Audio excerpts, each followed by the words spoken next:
Have you ever had someone look you straight in the eyes and say, "You did an amazing job," and instead of feeling proud, you felt suspicious, maybe even slightly uncomfortable?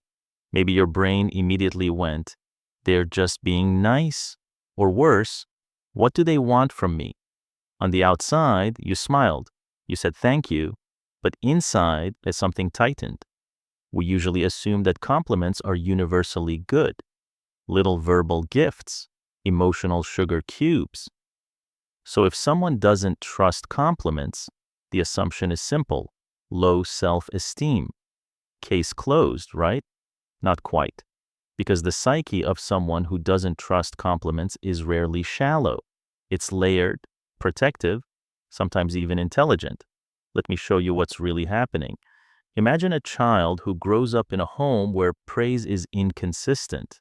One day, they are told they're brilliant. The next day, they're criticized for breathing too loudly. Or maybe compliments only come with strings attached. "You're such a good kid when you do what I say." The child's brain starts learning something subtle but powerful. Praise is unstable. It's conditional. It's a strategic. Now fast forward to adulthood. Someone says, "You're so talented." Instead of joy, the nervous system whispers, "Careful." Your brain isn't rejecting the compliment because you hate yourself. It's rejecting unpredictability. It's a scanning for hidden clauses. Psychologically, this connects to something called cognitive dissonance. When someone gives you a compliment that clashes with your internal self-image, your brain experiences friction.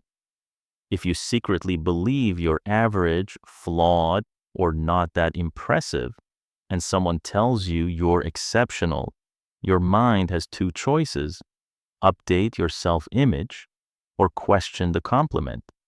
And updating your self-image is actually harder because that requires rewriting years of internal narrative. So your brain chooses the simpler path. They're exaggerating. There's also something fascinating happening in the nervous system. When praise feels unsafe or unfamiliar, it can activate the same hypervigilance circuits that light up during mild social threat. Compliments draw attention. Attention means visibility. Visibility can mean exposure, and exposure can mean judgment.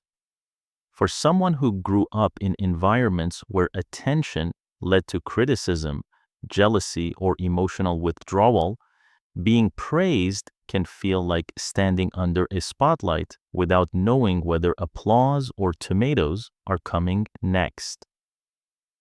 It's not that they don't want to be appreciated. It's that appreciation feels unstable.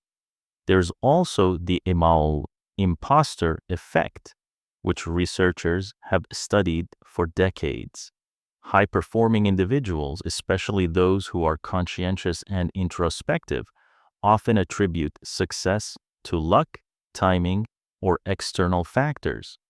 So when someone compliments them, it clashes with the internal explanation they've rehearsed. "I just got lucky." If you believe you fooled the world into thinking you're competent, compliments don't feel like validation. They feel like close calls. "You think I'm smart? If you only knew." And here's the paradox. People who distrust compliments are often deeply thoughtful. They scrutinize everything, including praise. They analyze tone, timing, motive. They're not shallow receivers of information. They're pattern detectors. But pattern detection can turn into over-detection. A simple, "You look great today," becomes a mini investigation. Why today? Did I look bad yesterday? Is this sarcasm? Is there an agenda? It sounds funny when you say it out loud, but inside it's automatic. There's also cultural conditioning. In some families and societies, humility is currency. You don't brag. You don't accept praise too easily. You deflect it. "Oh, it was nothing." I just got lucky. Being too comfortable with compliments can be framed as arrogance. So your brain learns to downplay praise as a form of social survival. And then there is attachment. If you've ever had someone use flattery to manipulate you, you learn that compliments can be currency, they can be tools, sometimes even bait. So your psyche builds a filter, not because you're cynical, but because you've seen how praise can be weaponized.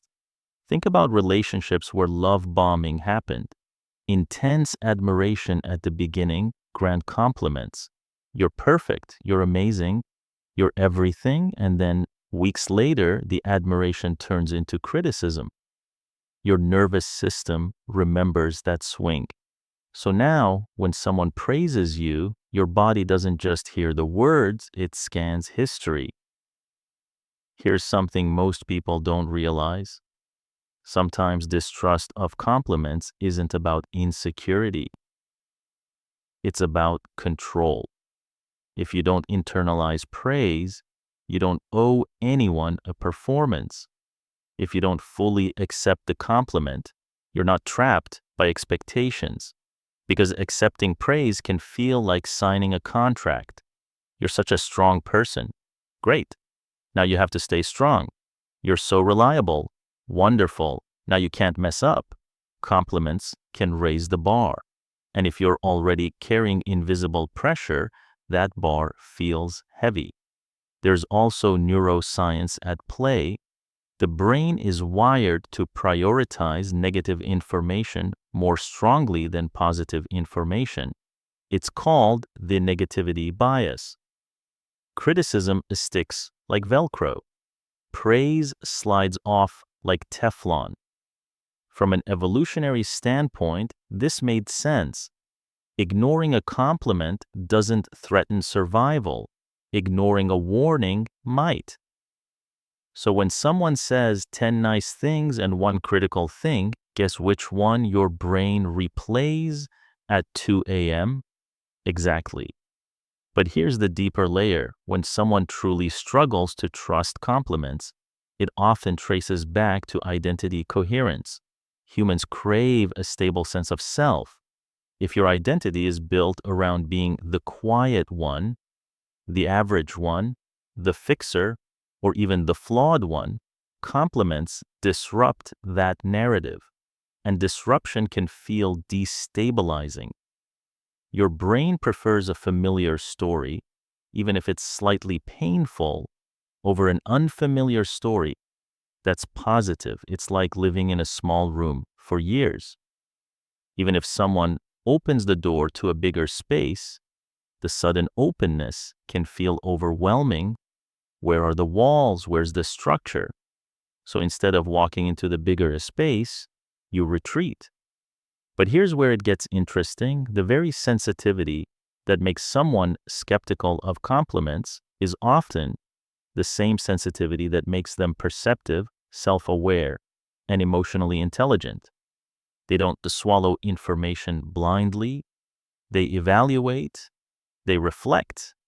The problem isn't that they distrust compliments.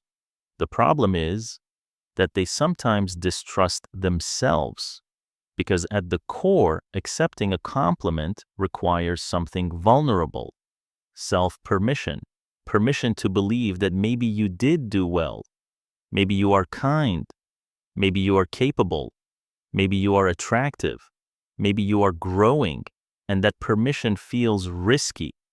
What if you believe it and then fail? What if you let it in and someone takes it away? So the psyche chooses safety over expansion. But safety has a cost. When you reject every compliment, you also reject data, real data, information about how you impact others.